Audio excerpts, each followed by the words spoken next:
Welcome to the Marvel Alliance podcast, where we cover anything and everything to do with the Marvel Universe. In the comics, TV, and movies, we'll go from the Mojo verse to Earth 616 to the nation of Wakanda in order to bring the Marvel Universe right to you. I'm the man without fear, Chris. I'm your friendly neighborhood Brent. Alliance Assemble. Volume 135, and we are bringing you not one, but two trailer breakdowns. You know, is it a Halloween miracle? I don't know. You know, it's really weird how that happened because the one was leaked, right? And yeah, the Guardians one. We had already said, like, we're not going to cover it on the show because it's not officially released, but it was leaked in high quality, so you bet your ass I watched it. Because that's my hang up with leaks is I don't want I don't want crappy quality to be my first time experiencing this stuff, but a high quality one, I'm like, all right, okay. And then, it was only a couple hours later when I saw James Gunn tweeted it out. Thank you, James Gunn. But man, what a day! I was not expecting two trailers this week. Not complaining, mind you. I know, yeah, no, it was a nice surprise, but yeah. So besides the trailers, how's your week been? It's been good. It's been good. I got my new iPad that I ordered, and it's significantly faster than my 4-year-old one that I had before. Other than that, nothing too exciting, and that's fine with me. Yeah, no, it's been a long week. I've got a half day tomorrow at work. Not because I'm taking it off; it's a designated half day, but a fun weekend. Not too many things planned. Going a little trunk or treating with the kids and getting everything ready for the big Halloween festivities on Monday night. Now, are you a dressed up person along with your kids? Depends on my mood in the year. I think this year I'll be dressing up. I go about as far as wearing a comic book shirt. But that's about as deep as I take it. Last year, I wore my authentic Ghostbusters shirt at that point. It's basically a T-shirt, kind of like the jumpsuit they wore. And so my son was a ghost, so it seemed on brand. Okay. Don't cross the streams. Got it. Yep, exactly. So this year, don't know. I'm dabbling in a few ideas. I probably will dress up, though, this year. Very nice. All right, well, let us get this show under the way. We got, like we said, we got trailer, we got a little bit of news. So we are part of the Geek Ultimate Alliance Network with 8 shows covering the wide range of geek and nerdom. To see the full schedule, check out the show notes below and subscribe to the Geek Ultimate Alliance Network on Twitter at GUA Pod Network so you know when all the shows drop. We have a Patreon. We want to thank our patrons. We can't do this without your support. We've got 2 tiers. We've got our $1 tiers, our tip jar to say, hey, you think we're doing a good job? And then we've got our $5 tier with our ad-free episodes, early access episodes, and our Patreon exclusive shows. We've got our show, We Can Watch This All Day, the Marvel Alliance MCU Rewatch, and we just dropped episode 10 for our patrons, Captain America, the Winter Soldier. So hopefully you're enjoying that episode and all the content coming from, Joe is quickly wrapping up his 30 days of spooky films at that point. My goodness, just bravo, Joe. Very impressively done this month. Just incredible work there. He made a commitment and he honored it, so no one can say that man does not commit. So nothing but respect for what he has accomplished this month. Exactly. So putting us all to shame, Joe. Thank you. I appreciate that. Very true. And so then we've got Katie and her husband looking at the canon, non-canon Star Wars comic books. We've got Travis's top 5. We've got what else? We got the DC Alliance guys looking at the films of the DC universe. So a lot of great content. So hope you're all enjoying it. So if you want to join us on Patreon, go to www.patreon.com/GUA Network. And hopefully you can be a part of the network. But if you can't join us on Patreon, we totally understand. But if you want to rate and review the Marvel Alliance solo feed, the GUA network feed on Apple Podcasts, Spotify, whatever podcatcher your choice may be, we greatly appreciate it. And last but certainly not least, we want to thank our official sponsor, OrganicPriceBooks.com, for all your omnibus hardcover collected edition needs. JP and the crew at OPB have got it going on with immaculate customer service, excellent packaging, ships around the world, all different options. They just dropped the newest pre-orders for this month. We've got Uncanny X-Men Volume 5. When you hit a Volume 5, that's kind of a big deal in the Omni community because that just usually doesn't happen. So as you see these lovely covers on here, we've got Spider-Man by Joe Kelly Omnibus. We've got Captain Marvel in Genesis Vell. Omni for the first time, and then we got X23 in Omnibus for the first time. I was just looking at that. Which X23 run is that? This is the original run. This is collecting as I pull Nice. it up. Yeah, this is basically her initial run, her origins, everything up into all new Wolverine. Very cool. Very cool.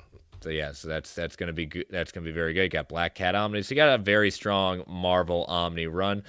But if you are interested in buying anything on OPB, use that code MarvelGUA at checkout for $2 off every single order. Use it an unlimited amount of times, and it lets them know you're a listener. And we want to thank them for being our official sponsor.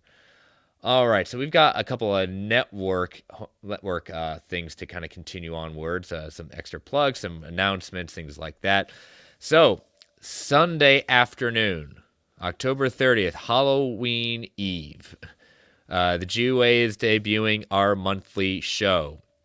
So it's going to be a crossover featuring hosts from across the network. We're just going to sit back on a Zoom call and chat about everything going on in the new world of geek that we don't get to talk about since we're not on each other's shows. So you can think about, we're talking about Black Adam, we're talking about all the stuff going on in DC, we're going to talk about maybe our predictions for Black Panther, a lot of different things, whatever comes up. And if you are a tier 2 patron, you will get a link to call in and join in the conversation. So if you have if you want to take part in it, come on. It's going to be about maybe 2 hours at that point. So it starts at 4 p.m. Eastern Standard Time this Sunday. So I will definitely be a part of it. Brent is going to have to sit this one out. So next time he will hopefully be able to join in. Yeah, hopefully. There's a slim chance I'll be able to squeeze in, but I'm not comfortable enough that I'm willing to commit to it. Yeah, no, I understand. But yeah, we're looking forward to it. We haven't had a kind of a get together like this in a while, so it's going to be a fun. This is what you all filled out in the survey. Wanted to see this happen, so we're going to make it happen because again, we do this for you the people. So for the people. Yes, and we also want to plug our Geekverse network brethren, the crew, the squad, whatever they want to call themselves. The 24-hour charity stream for the BC Children's Hospital starts November 5th. The stream officially starts at 12 p.m. Eastern Standard Time, 9 a.m. Pacific Standard Time. They have a slew of events going on. If you want to go to the Geekverse Twitter handle, it is pinned all the different events that are going on with the estimated times. But the one solid time that's going to be happening is the infamous trivia. Team Travis versus Team Taylor. For all the marbles, everything going on with trivia at that point. We've seen some announcements this week of who's joining Team Travis, who's joining Team Taylor, and that will start at 9 p.m. Eastern Standard Time, 6 p.m. Pacific Standard Time. And Brent, I think you have an announcement about who you will be joining. Yeah, got the news today that I will be joining Team Travis.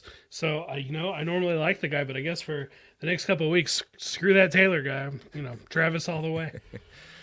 Yeah, so that's so you've heard it here first at that point. I'm pretty sure the Travis will probably put it on later tonight as well at that point. So the question is, what am I doing with trivia? That is a good question. That is a good question. So I don't know yet necessarily. I don't know whose side I'm going to be on, and you know what? At this point, I'm going to put it towards the captains of both. Team Travis, Taylor, you need to make your pitch on which one I should which one of you I should join at that point. It's earn it. Oh yeah, you got to earn it. You got to earn this at this point, and the decision will not be made until 9 p.m. Eastern Standard Time next Saturday at that point. So you got to make that pitch. Include, hey, you know what? All Brent, you got to convince me. Everyone's got to convince me on both sides. Get everyone involved in this. You've got to make the big sell. Interesting. Well, clearly I'm much easier because I'm like, oh great, I'm in. Yeah. So yeah, again, you got to earn my time, earn my stuff. Again, just Travis is probably gonna put out there. We started this show together at that point. So I mean, you got to make that hard sell. I'm not a cheap date. Definitely not a cheap date. So. But so yeah, so let's see what the captains say about this. So, but yeah, so well, congratulations on getting drafted onto Team Travis. We'll see if Thank I'll you. be joining Thank you. Yeah, But I feel like I need a hat that says Snell or something on it. a Snell hat, year. a Snell hat. That's right. All right, but a last one before we get into this is that next week our main topic is basically going to be set. So next week, Mr. Sean O'Connell will be joining us. He is his book is coming out next week, and it is this lovely book. It's our review copy that he sent to us, and Yes. I have finished reading it. Brent, how far are you into it? Not that far. Not that far. I'd have to look at the page, but I'm like just over halfway through. So I got plenty of time. But yeah, you got plenty of time. We'll talk about it next week. But I will just tell you, I am thoroughly enjoying it. Yeah, no, it's been very interesting, and having read his first book at that point. But yeah, Sean sent us these, and we wanted to have him back on to talk about it now that he can be more free and open about some of the stuff that he looked into at that point. So he will be joining us for the first part of the show, and we're going to be breaking all this down and seeing exactly how he kind of built all this stuff together. So next week, Sean O'Connell will be joining us, and we look forward to having him on talking about his new book, With Great Power, looking at the Spider-Man history in Hollywood. So, all right, so all that stuff finally done. Let us get into these lovely trailers we have. So let me pull this up. So we're going to look at first the one that started it all this week, Ant-Man and the Wasp Quantumania. You know, this is probably definitely a big, long title for this. Yeah, I mean, I guess I haven't done a character count on it, where it stacks up with Doctor Strange and the Multiverse of Madness, but they definitely are getting inventive with some of these titles. So, but yeah, so let me cue this up. Again, there'll be no sound. There'll be just, kind of closed captioning for us to read, and we'll stop at various points. All right, so here we go. And I want to say this, like, it even includes up, like, Goodbye Yellow Brick Road is going to be playing throughout this by Elton John. I told this in our group chat a little bit, like, this whole trailer and maybe this movie it seems to me coming off like a big homage to Wizard of Oz. They're going to be transported to a strange world. They're going to meet some strange people being ruled by an outsider and build up in this amazing city that's the Chronopolis. And a ruler sends them on a quest to get an item in order for them to go home. Yep. Very Wizard of Oz. He's really just missing the ruby red slippers. Yeah, I mean, there could be that. I haven't seen that MacGuffin yet, so. All right, so we open with Scott saying, I used to ask myself a lot of questions. Scott, you're an ex-con. How are you an Avenger? I love this. Yes, It's yes. Employee of the Century. I mean, Baskin Robbins always knows, and it's awesome that they are represented. I love that. Such a great gag. Even though they fired him, like after a couple of hours working or a day? Got to find this too. This is a new suit for him. Yeah, I thought that looked different too. But Hank's around and stuff. He certainly could be modifying it, but really, let's be honest. Like, most Marvel characters get new suits in each subsequent appearance, so why treat him any different? Sure. Got an Ant-Man backpack, going to big opening events. Oh, I love this part. Thank you, Spider-Man. Thank you, Spider-Man. That's right. This movie, as we go through the trailer, I think this is showing very much that Scott's living large, being a big celebrity, and more focused on his ego than anything else. And I think this movie is going to be a very big humbling for him, and this journey is going to go on. I mean, it finally feels like he's being appreciated, right? Like, he's been struggling all this time. Like, in the first Ant-Man movie, he's struggling just to get to spend time with his kid. The second Ant-Man movie, he's under house arrest, and he's trying to deal with that stuff. He's finally, like, a free man, and, like, you can tell, like, this weight of the world's been lifted as he's helped literally save the entire universe. Yeah. So we get the Pym house is back from being off the beach. So it's nice seeing him in a normal street where we last left it. Now we see the captioning here. Cassie Lang. Cassie has been recast. in this one, who is now played by Catherine Newton, who's from Detective Pikachu and Big Little Lies.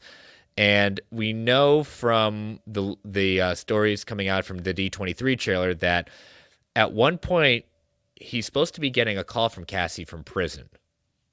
Cassie's in prison. Cassie's in jail, and he's got to break her out. And instead of spending time with Cassie, he's more obsessed with his fame. And he's too wrapped up, and it's pushing them apart at this point. So I think it's also going to be looking at that dynamic of, what is he truly valuing? Yeah, I still don't really know why they recast. It seems kind of odd to me, but I mean, I'll roll with it. Especially when the original actress said she was in it, and then she found out through social media that she got recast. Yeah, I don't like that at all. That's dirty. Yeah. So she's saying, we invented this thing to help people in the quantum realm get the signal. And that's when Janet said, wait a minute, you're sending a signal to the quantum realm. And she looks like freaked out about this. Mm-hmm. Yeah.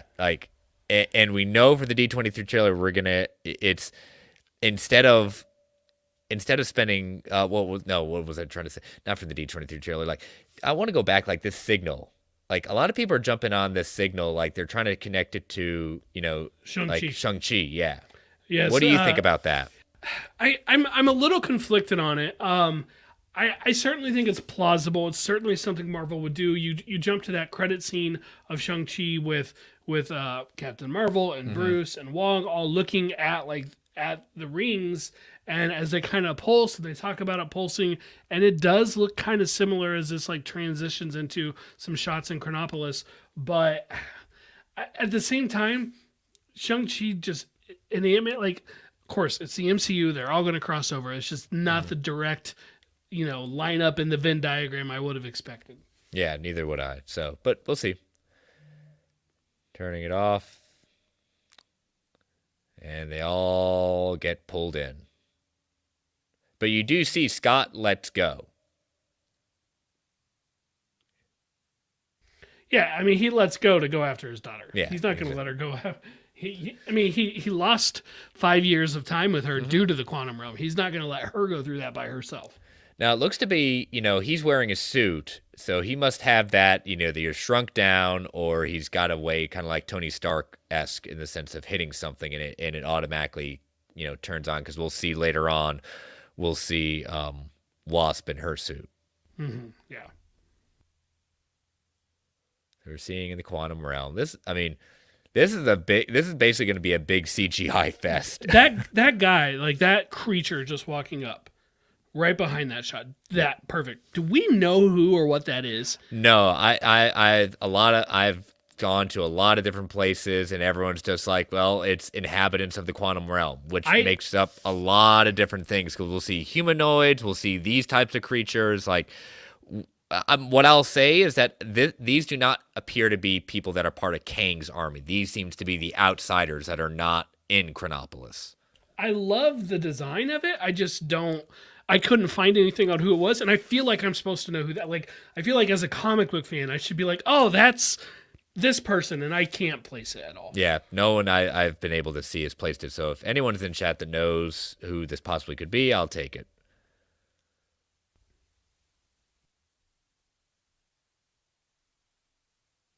We got waking up, seeing more.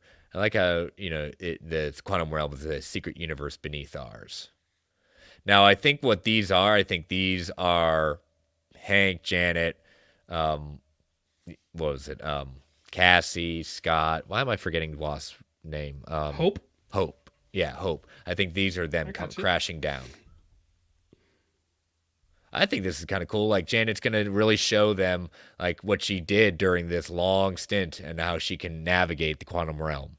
I love the visuals of this. Yes, it is definitely going to be a CGI fest. All in the game says that there's a Guardians meets Loki aesthetic to it. I think that's a great descriptor of it. I think it looks awesome, right? It just looks so interesting. And it looks like one of those kind of things that you're going to need to watch different parts of the screen of subsequent watches to be able to take in everything. Yeah, so much to look at. And I like how Hope's asking, what are you so afraid of? And that she says, there's something something I didn't tell you. Now, I've heard a lot of different theories. We see this is Kang putting some sort of energy source into this device. I have, I've heard too many different theories to kind of be leaning one way or another right now. The theory I've heard the most is that it looks like an Annulax battery from Guardians Volume 2. I don't necessarily think I agree. I mean, like, that to me doesn't look like anything that... Sure, it's got the yellow gold color, but like Rocket was like able to put those in like his pocket, right, or in like a little bag. This looks quite a bit larger than that. Maybe it's the same type of thing, just a different size. Ironically, it looks larger when we know it's in the quantum realm, and it's quite smaller in practice. But so maybe that's I don't know, but I don't think it's that, but it would be interesting. Yeah. I mean, these just look. I mean, the visuals on this one just look outstanding so far. Oh yes, definitely. It's gonna be so cool to watch this. I want to this is basically our first. Hold on, there we go.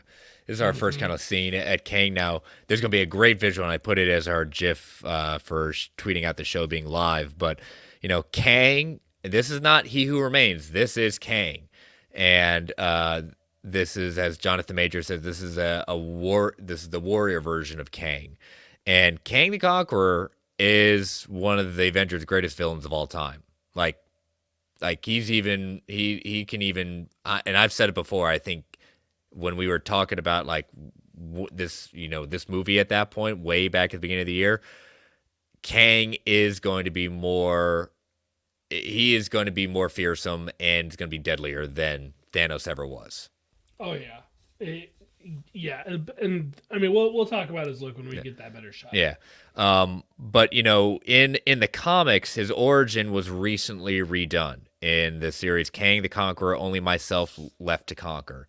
In it, a young Nathaniel Richards travels back in the past to explore it.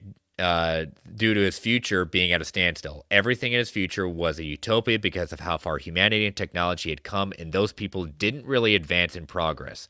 So he traveled back here and encountered a future version of himself in Kang. It goes into him trying to stop his older version and doing so he ended up becoming him anyways. And then he would watch him go in his endless loop and constantly pushing his younger self down the path of conquering. He traveled back in time so many times, he created so many different versions of himself that there is literally a council of Kangs. Mm-hmm. Yep. And after the multiversal war, this getting into kind of MCU territory, taking what we learned from He Who Remains with Loki and him talking about his other variants, I'm thinking that this version of Kang escaped to the quantum realm, in which he exists outside of time and space. So the timeline corrections of He Who Remains did not affect him.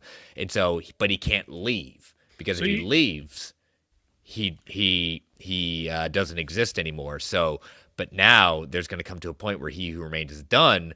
He senses that, and now he's trying to find a way out. So you're thinking that we basically had, at least for a time, 2 active Kangs when He Who Remains did not know that. He thought he was the only one. Yes. Turns out this other one was here the whole time. Mm-hmm. I love that theory. Yeah, so we'll see if that one, but it would make the most sense, because again, the quantum realm exists outside of time. So it would be, this is why it wouldn't sense him. And we'll just have to see what's going to happen. But man, I mean, I can't wait to, when we get to that scene where we see him in full comic accurate costume. I love this kind of bar they're in the quantum realm. Kind of a cantina. Cantina. There you are, Scum and Villainy. And we get Bill Murray. Speaking of Scum and Villainy, okay. Yep, there we go. Yep, there it is. Exactly. I do like this. Ant-Man going into Giant Man form, but he's in the quantum realm, so it's kind of like a Gulliver's Travels kind of thing. Yeah, so he's still probably really small to to normal, but it is really cool to see that they're doing that. And I love that they've used Giant Man so much, because just in general, ever since he was introduced in Civil War. Now, what I'll say about Bill Murray will be playing a character known as Kylar, who is a character from the comics who lives in the microverse, which Marvel does not have the rights to, which is why they're doing it the quantum realm. In the comics, he is an evil scientist employed by a ruling warlord to create a machine that brings people's fears to life. He's working. I believe he's working for Kang, and he clearly knew who Janet was from the trailer that the D23 audience saw, because he had a speaking part in this trailer. You know, there's a line in the D23 trailer that was reported on. Well, obviously, neither of us actually saw it. That was not included in this trailer, which really kind of surprised me. I'm very surprised. I think we might be thinking of the same thing, and I'm going to call that out, too. Oh, we are. So Kang saying, I can get you home and give you more time. Now, this is interesting. You see, one version of Ant-Man getting all spaghettied like Mr. Fantastic, as you were. Obviously, yep. And we see other versions of Ant-Man going around him. Now, to your point, there was a line that Kang said in the D23 trailer. What was that line? Basically, oh, you're an Avenger. Have I killed you before? Yes. And I think that this could be when Kang is talking about how he's killed other versions of him. Or these are other versions of him at the same moment in time trying to stop Kang. Or, yeah, there could be that. He could be showing him, these are alternate timelines happening right now. These are alternate timelines that could happen. These are alternate timelines from the past. Like, just seeing all these different Kings. And once again, we have another show another project that's going to touch on multiple versions of the same character, even if it is only, maybe none of these are their own character, but they're still alluding to it. And just keeping the motif and theme of the multiversal saga going. Yeah, exactly. So we see Scott running with Cassie, who's suited up, but we'll get a better look of it. Okay, this right here. Bravo, Marvel, for leaning not only into the comic accurate costume, but that in the comics it's a blue mask, but they've turned it into kind of a holographic with a blue tint to it. Good job. Bravo. Kang has always had this wonderfully goofy, super comic booky costume. And man, did they just say, we're gonna do that. Just no notes, we're gonna just do that. Like, that's what they did. And it looks incredible. I love that they did it. And honestly, I'm glad, like, normally this would not be my style, but I'm glad that they didn't save this for the actual movie. And, like, we got to see it in the marketing. Because, man, this was my favorite shot of the entire thing. So awesome that they're going this way. I mean, we're getting freaking Kang the Conqueror, and they just nailed his look. Well, especially when, because he's talking to, like, Ashton Scott, so do we have a deal? And this is where I'm going to get into, like, what is this deal? He's obviously going to have him steal something. And I think he is looking to steal, in the comics, a chair that will allow him to travel through the multiverse. And I think the person who has that chair is MODOK. I think that might be right. What do you think about the theory that MODOK is actually going to be formerly known as Yellow Jacket? I think MODOK is Darren Cross. I do. There was was it Evangeline Lilly who posted something on Instagram about filming this movie and tagged Darren Cross in it? I think it was her. Somebody did it. I think sounds it was about her. Right. And it's like, oh, so you're saying he's probably coming back, which is fine with me. Like, I got nothing against him. Is he one of Marvel's top villains? No, he's not. No. But it's fine. I'm perfectly happy to see him come back. MODOK is ridiculous. Remember, let's see how they do it. Darren didn't get killed. He just got put into the quantum realm. Yeah, right. And so they very well could still be. He could still be in play. Let's put it that way. But in the D23 trailer, he's Kang at that same moment. He's saying, "Do we have a deal?" He is holding Cassie hostage in order to get, to make Scott do what he needs to, steal whatever device he's looking at. All right, so we get the hero shot of Wasp and Ant-Man, and what I'm probably guessing, based on her costume being purple, Cassie in her suit, I'm thinking that she is going to be known as going with the Stinger moniker from the comics. Now, she has been known as Stature when she first kind of got brought into it, but I think with this purple costume, she's going to go with the moniker of Stinger. It's worth noting, when she was first known as Stature, she basically only went giant. She never went microscopic or small, or she never went into an ant or wasp mode. later Stinger came about, like she would do those kind of things also. And so fine. And you know what? I don't care. It does look cool, but yes, let's just put it out there. I agree. It looks like that one screen cap of Spy Kids. Like, yes, I absolutely agree with that. It does. But it does. Now, what I also wanted to say if you look at the trailer and this scene right here with Jonathan Majors, in the mask of Kang that he has these lines down his face. Well, actually, there are scars on Jonathan Major they put on there for those lines down his face. So, again, another saying, well, we won't put it as a mask, but we'll put it as part of his warrior image. So, and next year, we're going to get a couple of versions of Kang, because we've got Loki season 2. So and if you remember, at the end of Loki season 1, there was a statue of a costumed Kang. Yep. So it'll be interesting to see how that comes out. Yep. So February 17th, 2023. Very, very excited Yep. for that one. So looking at the chat. All right. So yeah, all in the game. You can tell a lot of the volume, as Peyton Reed loved it when he shot his Mando episodes, would love a Loki TVA tie-in, maybe a Ravonna, aka his love interest comics. Yeah, I wonder if we're going to do that, because since this is obviously going to come out before Loki season 2, are they going to drop any references to that? What do you think, Brent? Do you think we're going to get any Loki references towards this? I actually had that in my list of possible fact or fictions, and kind of I wasn't going to do it tonight because I'm like, it's probably going to come up there in the trailer. You know what? I do think something will be alluded to, but somehow something will be.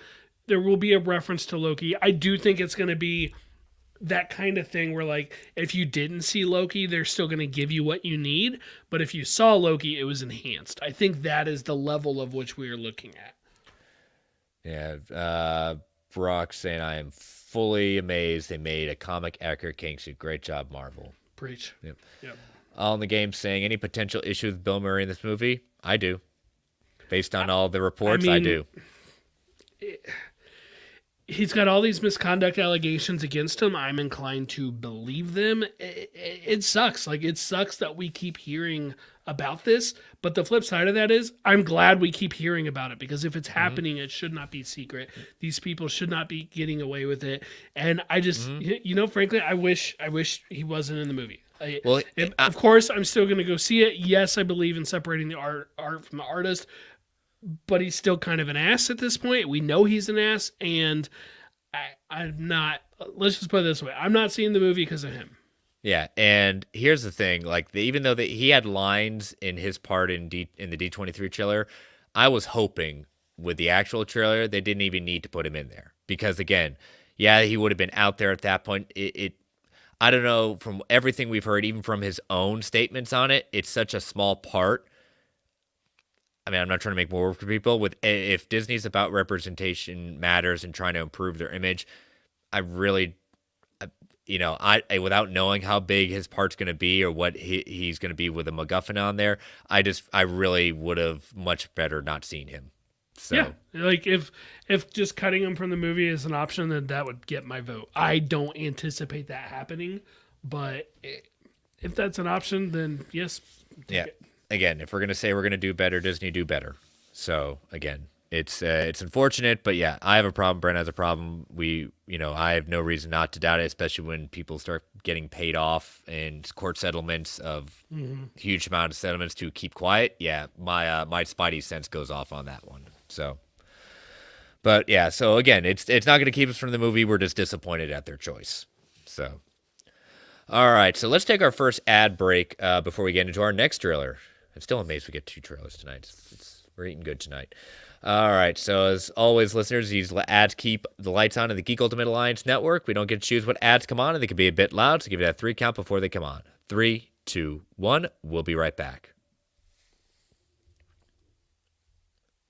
And we are back. So, all right, as I write this down, we are going to queue up the Guardians trailer, which, like you said, was leaked, and I said and I watched the leak too, because again, it was so good quality. I pulled it down. He kept it on my phone so I could watch it later, just in case it didn't come out that day. And yeah, it was, I said, watch in a few hours, it will be for real. Because I saved the video off Twitter. I certainly did nothing like that. And I certainly did not share that with Brock or David or a number of other people. I waited for my own viewing at that point, and then I deleted it. I did not repost it. I did not do anything of the sort. Yeah, no, I didn't even like the post. I was like, I'm having nothing to do with this other than I am consuming it. But no, I've since deleted it, but it's like I don't need it. I've got the YouTube actual version now. Because I was wondering when I started seeing some scoopers I follow saying Disney's got to get a better lockdown on these leaks. I was like, did I miss something? Because the leak trailer hadn't come out yet, and a number of these people was like, I was about to say, what is about to happen? And that's when this dropped, and like you said, it was very good quality, and it's just like, all right, someone got a heads up about this, so. But all right, well, so the Guardians of the Galaxy Holiday Special. So we know from James Gunn. This will be about 40 minutes, and it will take primarily on Nowhere and Earth.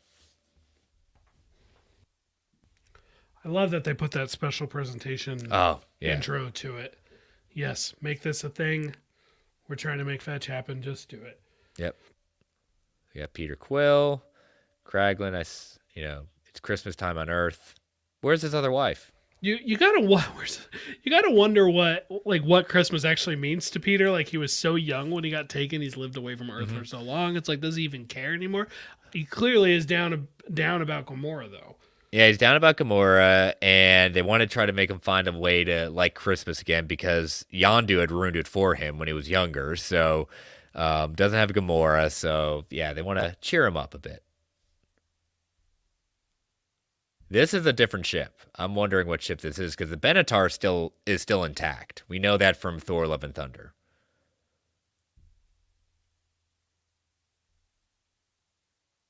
We're going to Hollywood. I like that.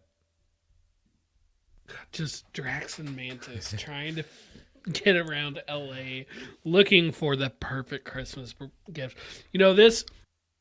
There are going to be people who are like mad at this when it comes out because it's not going to be serious enough. Or, stop. It's not dark, grim, and gritty. It's right. And I love it. I cannot wait for that. It's like, you know what it is, right? Like, it's literally called the Holiday Special. Like, it's supposed to be fun. It's supposed to be cheery. Yes, it's the Guardians. It'll probably tug at the heartstrings. You're missing the joke, people. Again, this is James Gunn making fun of the Star Wars Holiday Special too. So, and I don't even think he's necessarily making fun of it so much as just like I'm pretty sure I've heard him say that he actually enjoyed it. I love that this is happening. Yes, give us a Christmas special at this point in the year in the MCU. Do these kind of things, right? You say you want them to experiment. They are experimenting like crazy this phase. Well, yeah, right. Maybe not making fun, but it's like homaging it, just tipping of the hat to it. But looks like we got Peter Quill getting a surprise Christmas party out nowhere. Drax raving, Mantis raving. Look at Groot. Groot's hitting the gym. Oh yeah, that guy. He's definitely bulked up for sure. Yeah, he's young adult Groot. Yeah, he got some kind of good fertilizer or something going on there. Now, what do you think are in these gifts? Well, if they're from Groot, they're probably just pieces of tree bark. But you never know. Maybe just kind of thinking about that scene in Guardians Volume 2 when he was trying to find the fin and he kept bringing back everything. But I would like to say maybe it's their new suits that we're going to see in the third movie. They did say like it would be worth watching this for the third movie. Of course they're going to say that. They're never going to say, "Oh, no, you don't have to watch it. You can skip that one." But that's a possibility. Yeah. You have to get someone special. Who is this person getting special? The legendary Kevin Bacon. Drax, he repeats it. Your voice is so small. And he just busts through it, and there's Kevin Bacon. Oh my gosh. I mean, I heard the rumors about him being in the Guardians. I didn't think it was going to be the holiday special. Not saying that he won't be in the third volume, but my goodness. Because we've known he's talked about Footloose and the great Kevin Bacon and the amazing movie star that he was when he was a kid. I love it. Yeah, and you know what? Like, this actually shows that, like, Drax and Mantis pay attention to him when he talks. Yep. Like, they actually do pay attention to him when he talks. Cosmo's going to be in this. We're getting a voice for Cosmo. Forgive me, I'm forgetting who's voicing him right now. Yeah, her right Maria Bakalova. Thank you. Yep. Pretty cool there. You know, Cosmo, it's just kind of, why not have it? You got a talking tree and a talking raccoon. Let's have a talking telekinetic dog. Yeah, Maria Bakalova from the recent Borat movie at that point. But for those of you who don't know who Cosmo is a cosmonaut dog who was launched into space and gained super intelligence. He does join, or in this case, she does join the Guardians of the Galaxy in the comics. And she does not, her and Rocket don't get along at all. Like, there are active times that Rocket tries to kill Cosmo. But as you see, he's trying to make nice with giving Cosmo a treat. Look at Groot and introducing Kevin Bacon. It's just gonna be fun. It's gonna be delightful. You know, it's coming out on Black Friday, the day after Thanksgiving. I'm gonna wake up early before the kids do, and I'm gonna get in the holiday spirit. I mean, yeah. I mean, look at it. I mean, I've got the background now changed, everything like that. I mean, why not? So, yeah, I'm excited about it. It's gonna be fun. It's like you said, gets in the holiday spirit. That will be our official last piece of Marvel content for 2022. So, Yeah, not very much content this year. Jeez. no, not at all. It seems to be slowing down at that point. Yeah. See, all in the game. Will be funny watching Gunn promote his last two projects as the head of DC Studios. Well, yeah, but I mean, again, he's got, as Kevin said on the red carpet, he's got a lot of work to do first, and it's going to be kind of fun. Yeah, everyone's acting like this is like, oh my gosh, he's done with Guardians now. I'm like, we kind of already knew that. Yeah. Like, he's been pretty open at, like, this is closing out his Marvel trilogy. It's just the way everything worked out with him getting fired and then later brought back on. We're getting this bonus comic content of him from DC, or what was bonus, since it's going to become his main thing in Suicide Squad and Peacemaker. And we're getting this extra Guardians holiday special that realistically, had he never been fired, wouldn't have happened, because Volume 3 would have come out before now, and he would have been done anyway. Like, to me, this is not...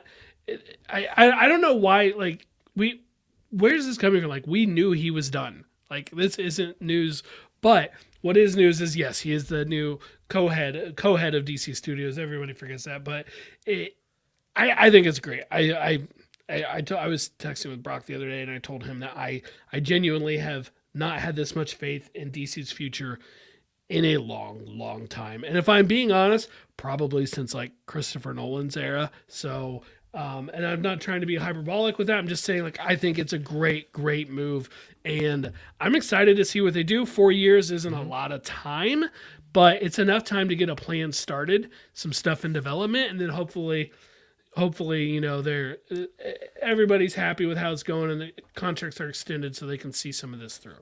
Hopefully they won't follow Captain Cold's idea of plans. Yeah, just throw away the plan, right? You know, hopefully these movies that Gunn is helping with actually get released, and we'll leave it at that. Yeah. So Brock saying Gunn called him Swole Groot. Oh, he definitely swole. Yes.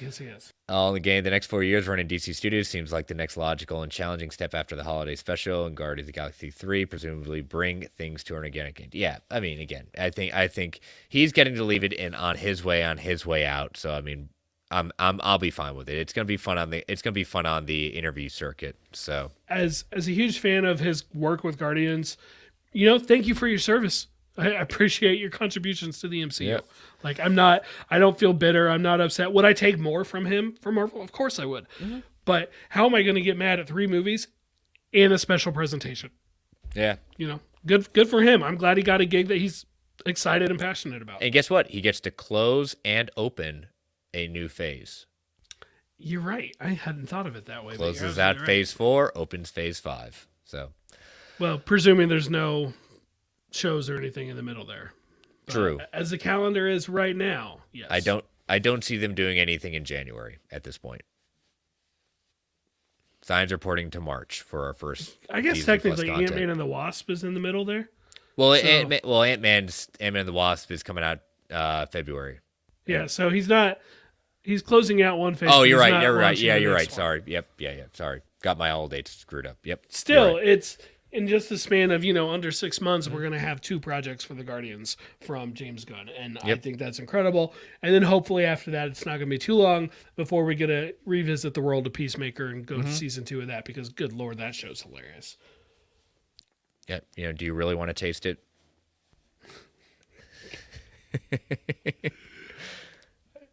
I love the show, but I'll be honest, I did hit skip intro on that song a few times Never. just because I'm like, let's get to it.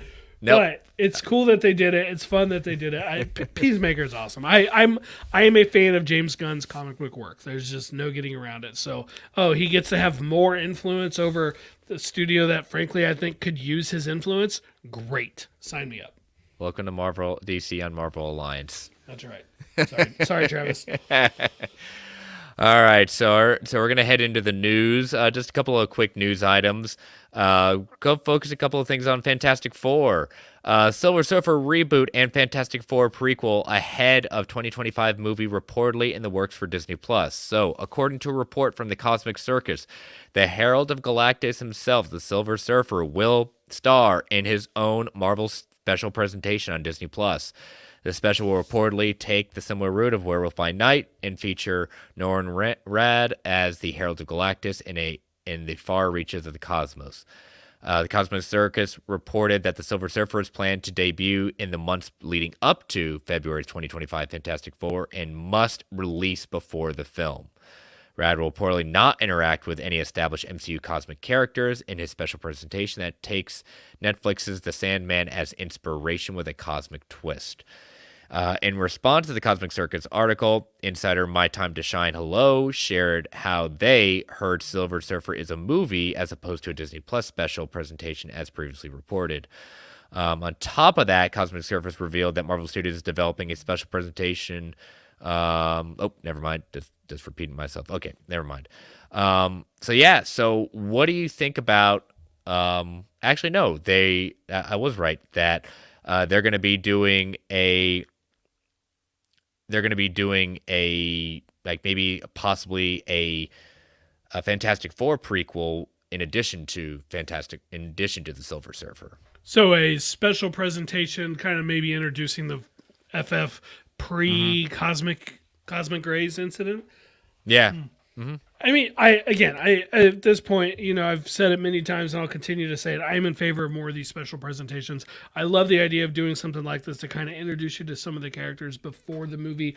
I think a special presentation for someone like Silver Surfer makes a lot of sense. I could really see that working really well. Yes, I'd be very happy to go see a 2.5 hour movie of the character, but it feels like a character that you could definitely do justice for in that 40 to 50 minute time frame. Give a good solid episode. It's going to be a character that needs a lot of CGI. They're going to need a lot of time to do it. So I think a TV show would be really hard for them to do this. The more and more I think about this stuff, the more I'm starting to think that obviously every Marvel project has lots of CGI, but stuff like Hawkeye, where it's still less so, is maybe going to be better for the shows, whereas the more CGI intensive things maybe should lend themselves more to special presentations. At least that's where I'm thinking about it as of right now. Would you have any objections to them recasting Doug Jones in the part? I would love Doug Jones back, but I don't. It's not a deal breaker for me. I'm okay if it's someone else. Whatever. I don't really care. But I actually think he did a great job, and I think they did a great job with the Silver Surfer in that second Fantastic Four movie. The rest of the movie, whatever. But Silver Surfer, I think they did a good job. No, let me correct myself. So I take it back. This special presentation will be a prequel to the Fantastic Four movie. It will serve as a prequel. So as I said, it has to come out before the movie. So you got to assume that this is going to include, like, just taking at face value it's happening, that this would include Galactus, which to me would imply some sort of updated version of Fantastic Four Rise of the Silver Surfer is what they're looking at for for this, and frankly, I'll take it because one, we don't need Space Cloud Galactus. If you're gonna give me Kang and you're gonna give me the Man Thing, I want to see the giant purple guy taking bites out of planets. And then on top of that, I don't think we need to go straight back to Doctor Doom. I want Doctor Doom in the MCU. Mm-hmm. I don't necessarily want to go straight to Doctor Doom for the first FF movie. Yeah, well, that's a good lead into kind of going along with Fantastic Four, looking at this rumor that came out of the Hot Mic podcast from the Anklers. Jeff Snyder revealed that he heard Star Wars actor Kylo Ren's actor Adam Driver met with Marvel Studios this summer for a key role in Fantastic Four. The insider noted that this quote-unquote unproven source doesn't know, has only directed message him, and chose to believe him because it quote-unquote smells right. So take that idea with a very big grain of salt. You know, Adam Driver just got done with Star Wars. Kylo Ren. Could it be a Doctor Doom? Could it be a Reed Richards?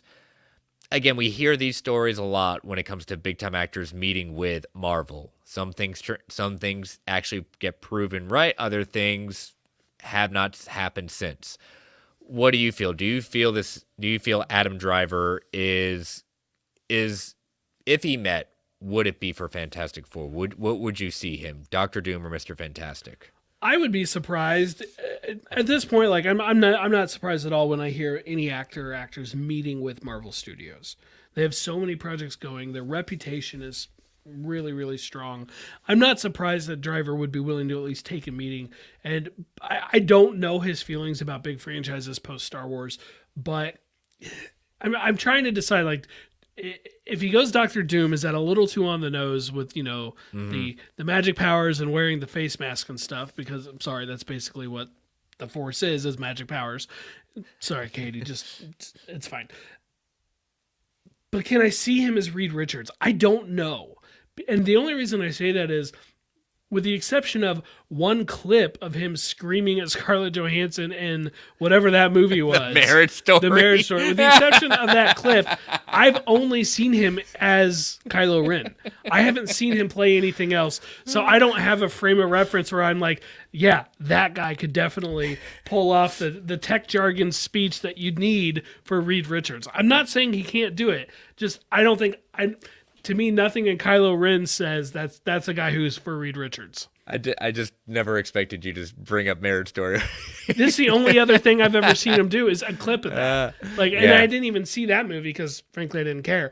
But if you want to watch a funny clip, watch that clip with raptors. So that's even funnier. Okay. I'm sure it There's is. a great Twitter account that's saying, but with raptors. I might have to look that up later. Yeah. No, you're right. With doing Doctor Doom, is saying really he's going to be hidden behind a mask. I mean, again, we know he can be imposing. We know he's got a very swole build at that point. So, could he do it? Yeah. Would I be disappointed? Not really, but it wouldn't be like, oh, okay. It wouldn't be like really exciting me. Not because I don't think Adam Driver is a bad actor. It's just like, okay, you know, I look for these castings to be inspired, things like that, and it just seems like, oh, okay, Reed Richards, I'm not sure about him as Reed. I don't get Reed Richards from him. I will get more Doctor Doom from him for his portrayal as Kylo, just because, not because he's been in a mask and he can carry it, but because I've seen him as an imposing villain. I think he can carry that. Could he be a Ben Grimm?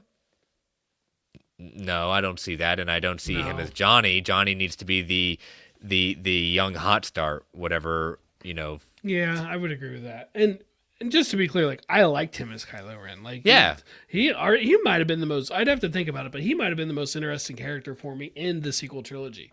But let's just say that if he's gonna be Doctor Doom, please wear the mask significantly more than you did as Kylo Ren. And more than they showed it in those first two Fantastic Four movies. Just really I want to see the mask 90% of the time. Mm-hmm.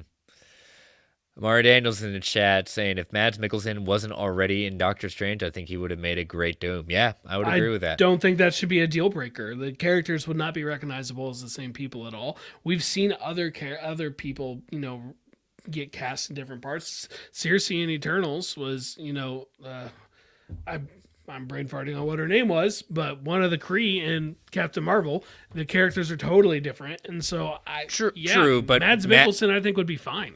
Well, Madge would be fine, but I'll disagree just because like he was the main villain of Doctor Strange. That would be the kind of like, well, the sense of the actress who played Cersei was a lesser character that you could hide in the background and not necessarily worry about. True, though the looks would be so radically different. And, here as Doctor Doom, maybe he'd get a chance to do a little bit more than what he was given in Doctor. I'd be fine with it, but sure.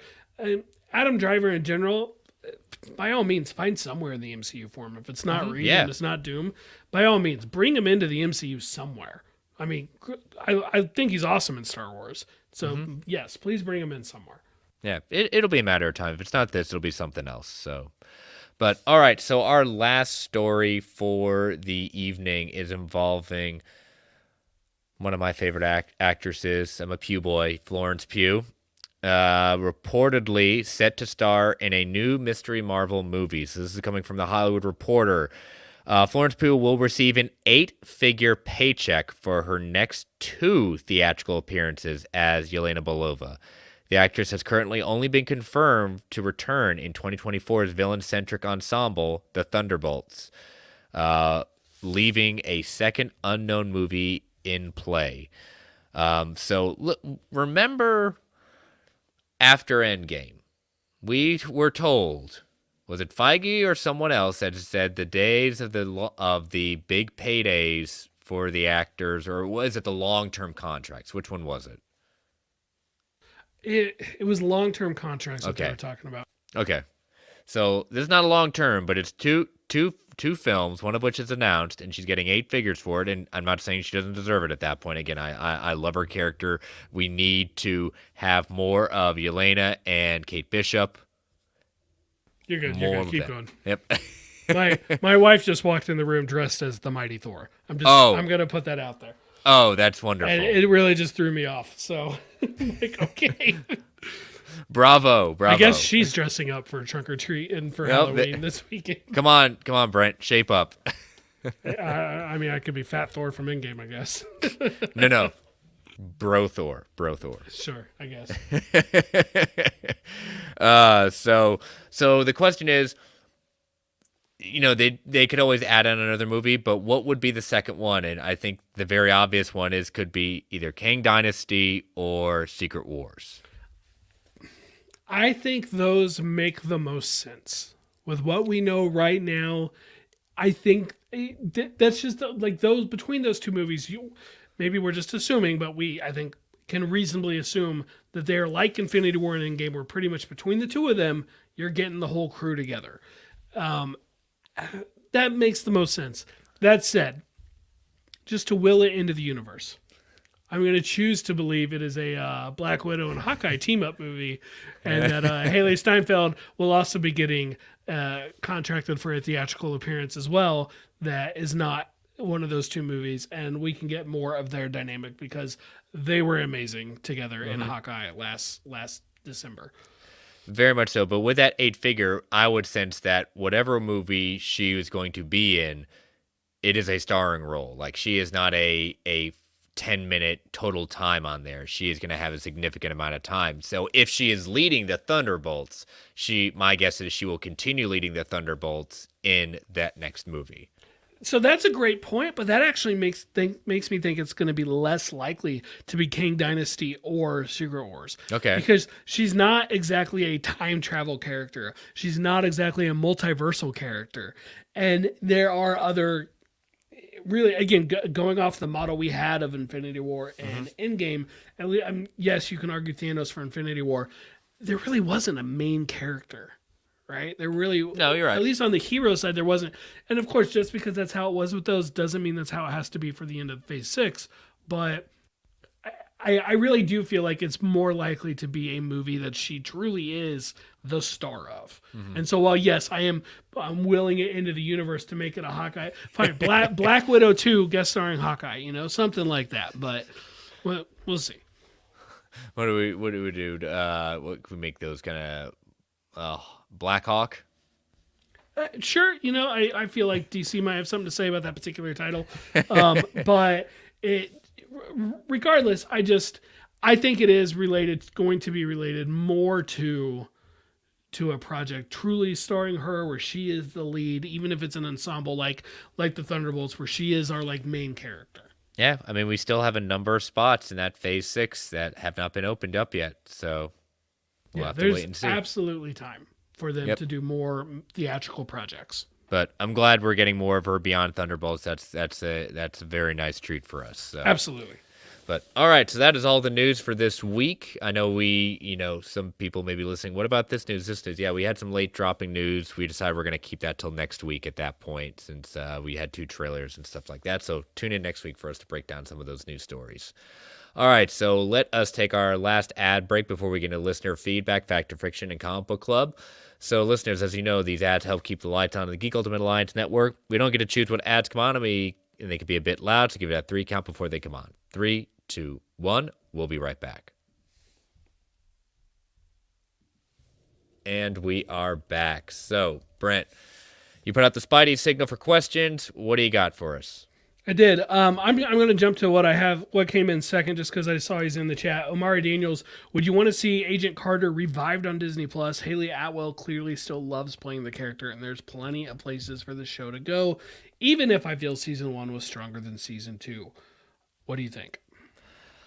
You know, would I like to see it back? I would. I don't see it happening right now, because they're not necessarily ones to dwell in the past, especially, right now we've seen Carter come back in What If. We've seen her come back in a very quick and unfortunate scene in Multiverse of Madness. I think right now, I don't think it's in the cards for right now. I would like it, but I don't see it happening. For the record, I agree with Omari. I like season 1 more than season 2. I feel like that's not a very popular opinion, but hey, it's where I'm at. I enjoyed season 2, though. Don't get me wrong. Mm-hmm. Yeah, I would be thrilled with a season 3. But if you gave me the choice, I'd say give me a series or a special presentation maybe of Captain Carter. Show us. It doesn't have to be the same specific one that cannot do it all day, as it turns out. No, it could be a different variant, or it could be that same one but from earlier in their timeline. That'd be fine. Like, I think I would love to just see Haley Atwell do more in general. I think that would be awesome. It's still great to me, like how, like, she's playing this part in the 40s in the first Captain America movie, and it jumps to the present day at the end. She had to think she was done with that part forever. Nope, she keeps coming back, and I'm here for it. So I would absolutely take more, and whatever kind of project would work out. Yeah. All right, from DC Outlaw. What characters and tone would you hope to see in a future Guardians movie after this trilogy is over? I'm hoping to get a little more serious, but still keep that cosmic weirdness. Yeah, I think it's one of those things that I think people are going to expect the tone to kind of be. It's going to keep the tone a little bit. I could see it going serious. Now, for the characters I would like to see, I've got 2. Okay. Beta Ray Bill. I like it. Approved. And I want my Cosmic Ghost Rider. Oh, okay. That's awesome. Both of which have been on the Guardians of the Galaxy. They were on Star-Lord's New Guardians. Whichever characters survive Guardians Volume 3, because I think we're all assuming that not all of them are going to make it out of it. Correct. I would expect those characters to keep a similar tone that they have had. So if they were Gamora, who tends to be more serious, I would expect that to continue. But if it was Rocket and Groot, who tends to be funnier, I don't think Rocket's making it, for the record, then I would expect them to keep a humorous tone with them. That said, there's nothing that says the new characters can't be kind of joking. If they did a Cosmic Ghost Rider, you'd expect it to be Frank Castle, but hey, that's going to be hard because he's going to be in the shows. In Daredevil Born Again, right? Hoping will that end of the universe. But characters that I think those are great choices. I would probably say Nova, because it's me, and I would love to see Nova, and I think that'd be a great team for it. I love it when Richard Rider would team up with the Guardians. not really a space character, or at least not an alien, let's say, an Earthling, but I think it could be a fun character. Screams special presentation or Disney Plus show before a movie appearance, Darkhawk.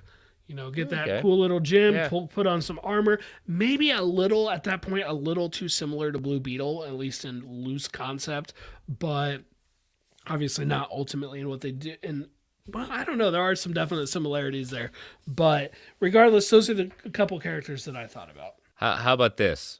If since we had the Asgardians of the Galaxy, maybe bring a multiversal Asgardian there. Let's bring Throg, the frog of thunder.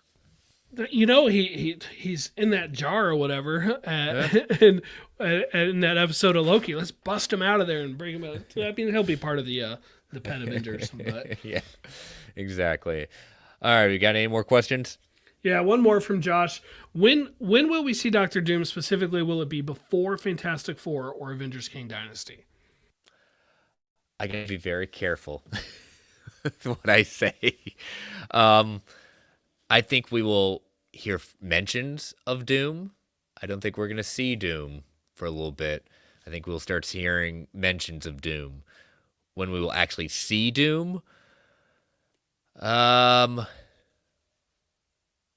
don't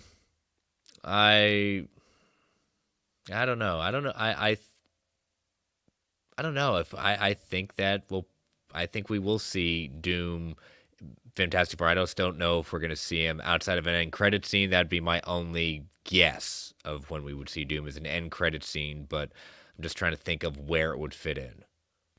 So before I answer this, please do not tell me any spoilers. Send me any spoilers. I don't want to know. I think it is plausible there will be some allusion to him in Black Panther Wakanda Forever, possibly a credit scene. I've heard it's a really great credit scene, and I'm like, oh, nope, skipping forward on this particular podcast saying that because I don't even want to know why they said that. But I think that is possible. But really, Fantastic Four comes out in February 2025. Avengers King Dynasty is May the same year. To me, like, that's still a long time to go. Like, yes, I can be patient, whatever. I just think we will see him prior to that. Absolutely in a credit scene, but I think we will like actually see him before that. And I could kind of see it happening in maybe Captain America New World Order. I would even say at that point, I would like to probably, I were to put a pinpoint on it, I would say probably before Captain America New World Order, sometime before that. So that comes out in May of 2024. So now we're like a whole year earlier almost. Yeah. And we don't have all the dates filled in for that between now and then. So we don't know everything. But I think I'm going back and I think we will see it. It's hard for me to pinpoint where. We'll see a lot of mentions, but we'll probably, you're right. I think we're going to end up seeing whoever, they got to cast them first. I almost want them to do what they did with Thanos in that, we get a tease in Avengers 1, a tease in Avengers 2, a little bit more in Guardians. Well, like, I almost want them to build them up that way over time, several small cameo appearances before getting the big bang with them. Yeah. So, all right. Well, thank you all for the questions. And, we'll, as always, we put out the Spidey signal before the show. So, all right. So, fact or fiction is, let me break those out before you get to do yours, Brent. All right. So, number one, we will see some of the major X-Men characters being introduced in a series of special presentations on Disney Plus to get proper origins and background to them before the first movie drops. 77% said fact, 23% said fiction. Number two, in Avengers Secret Wars, we will get a scene where the original Avengers are posing next to the new Avengers and the Thunderbolts, similar to Portal's moment in Endgame. 74% said fact, 26% said fiction. And number three, we will see at least 2, but no more than 3 Kang variants in Loki Season 2. 72% said fact, 28% said fiction. All chalk for these fact or fictions. So, Brent, what you got this week? All right, so first up, Black Panther related. We will not see the new Black Panther in costume until the third act of Wakanda Forever.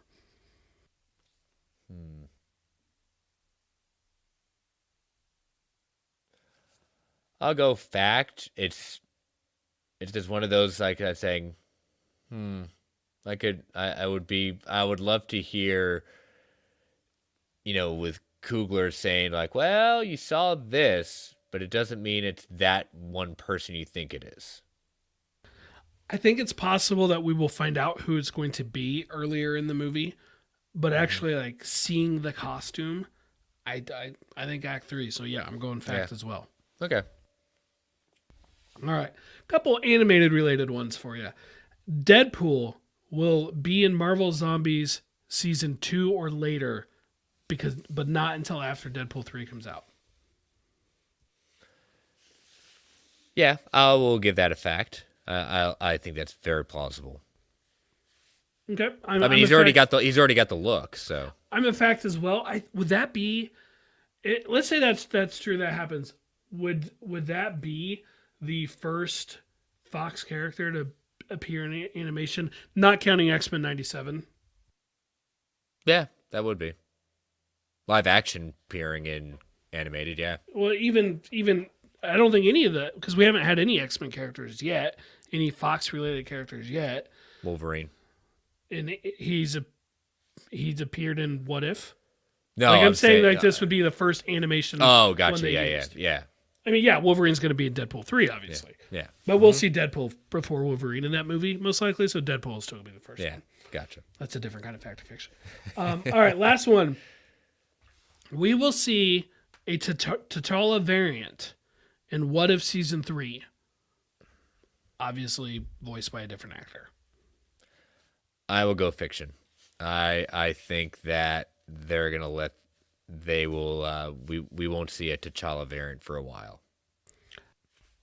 If I had said like 4 or later, I would have said fact, because I do think eventually I think that is how they will introduce the idea of recasting the character to audiences, is I think it'll be done in What If first. Season 3, it still feels soon to me, so I'm going to go with you on this, and I'm going to go ahead and say fiction. Yeah, I think it's a very touchy ground they're walking on that.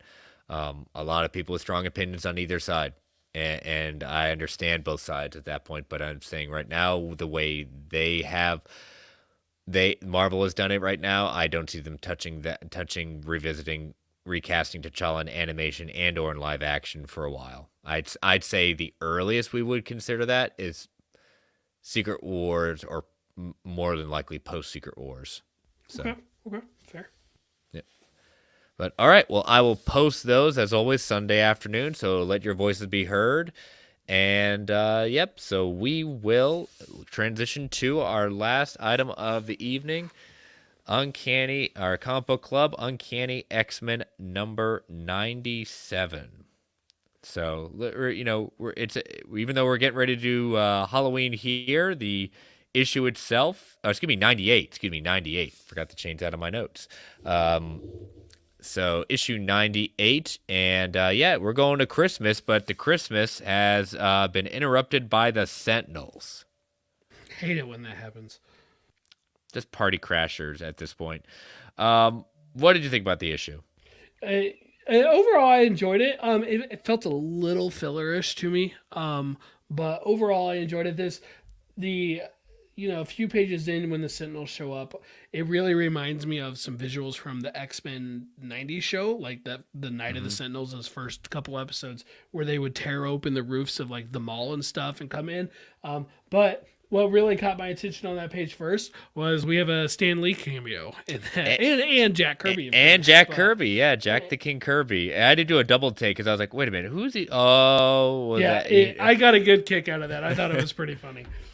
Yeah, exactly. But you're right. Like, I can't shake the voices when the Sentinels speak of the ones in the animated show, like Halt.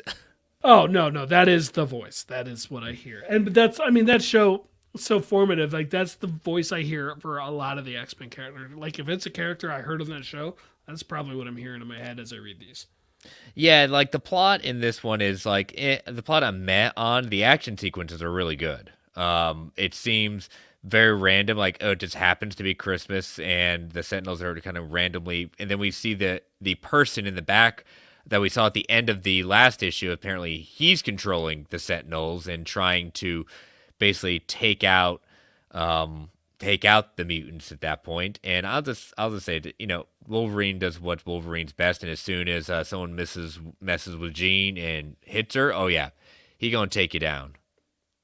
Yeah, I think I like how you put that. Like, the action's great, the plotting is it's fine. It's just kind of filler. It's not overly memorable overall. We do get the revelation that, I mean, obviously we knew about it, but like as the reader, of a first time reader of this back in the day, you get the revelation that Wolverine's claws are part of him, not part of his gloves, which came as a shock to the other X-Men. Yeah, that and I almost had missed that line from Banshee. I was like, oh, I again, just growing up with Wolverine, that's always what I've known. So when it was then, oh, people thought that it wasn't. I said, that's interesting. So yeah, and if nothing else, I'm really just enjoying this lineup of X-Men and seeing them. Now, it doesn't hurt that like Colossus and Nightcrawler are two of my favorite ones, and obviously they're in it. But just this lineup of the X-Men it's just a lot of fun to read. Yeah. So, but yeah. So it's revealed that the area they're taking to is this kind of space station, and they're out there. That's why Scott can't sense them necessarily. They're not on Earth. They're out of Earth, and so they're in trouble because they busted out, and it looks like Jean's basically holding them up and keeping them alive through her telekinesis, so they don't suffocate and die. Mm-hmm. Yep. So. Well, we will see next week to see how they escape this. Tune in next week, X-Men fans. All right, so Brent, volume 135 is in the books. So another good episode. And again, next week we will be joined by Mr. Sean O'Connell talking about With Great Power. So Brent, talk about where people can follow you. Yeah, Brentech Prime on the socials where I'm at, Twitter, TikTok, or at least Twitter as long as it's still open, right? Because who knows now that Elon Musk owns it. But as long as it's still around, I am there. Yeah, you can follow me on Twitter at Chris Balga. You can follow this show on Twitter at Marvel A Podcast. You can follow my other show, World's Finest True Believers, at Finest Believers. And I will be dropping a new episode of World's Finest Believers this Sunday. Joe from Walk Through the Multiverse and Ranger Alliance will be joining me. We'll be returning, and we're not doing Lock and Key this time. He wanted to veer off something he sent me. He says, I had two purposes of this. He sent me a birthday gift back in March, but he said my other thing was, this is what I want to talk to you about next on World's Finest. So I said, I like that plan. So check out my socials for World's Finest on Friday afternoon, because I'll be putting out the preview tweet, and it'll be pretty obvious what we're going to be talking about. Just a single panel I'll be putting out there, but it'll be very obvious. So check that out. You can follow the Geek Ultimate Alliance Network on Twitter at GWAPod Network. Feel free to email, tweet if you want to provide feedback, ask questions, fact or fictions. Rate and review Marvel Alliance solo feed, GUA network feed, and on Apple Podcasts, Spotify, whatever podcatcher choice may be. Thank you all for joining us in the chat. Thank you all for listening. Stay safe out there, everyone. And as Stan the Man would say, Excelsior, true believers. All right, Brent. So post-credits today, looking at the X-Men 97. Look at this. Transitions. That's what we do on this show. Amazing transitions. Nice segue. Yes, exactly. So, yes, one of the head writers from X-Men 97 did an interview talking about kind of what's been going on behind the scenes. And so during this Instagram stories with writer Bo DeMaio offered some insight. And, the question was asked, can you discuss the production team, how the production team came about? Like, how were they recruited? He said, for sure, in the fall of 2020, Marvel's head of streaming asked me to develop a take to revive the show. From there, I pitched it out, was hired. My LP was the first hire, and he brought along some amazing talent that followed. My general rule was you had to be a fan, no questions. I've been on a show, namely Witcher, where some of the writers were not or actively disliked the books and the games, even actively mocked the source material. It's a recipe for disaster and bad for morale. Fandom has a litmus test and doesn't test egos and makes the long nights worth it. You have to respect the work before you're allowed to its legacy. That's a little bit of tea he just spilled on The Witcher. Right? Like, okay, disclaimer, I've never seen it. I've heard it's good. I turned it on once for about 30 seconds and realized I wasn't going to have time to actually watch it at that point, so I just turned it off and I just never went back to it. I've heard it's a great show. I've never played the game or read any of the other material. Like, I think it's a game first, right? No, it was a book first. Okay, showing my ignorance.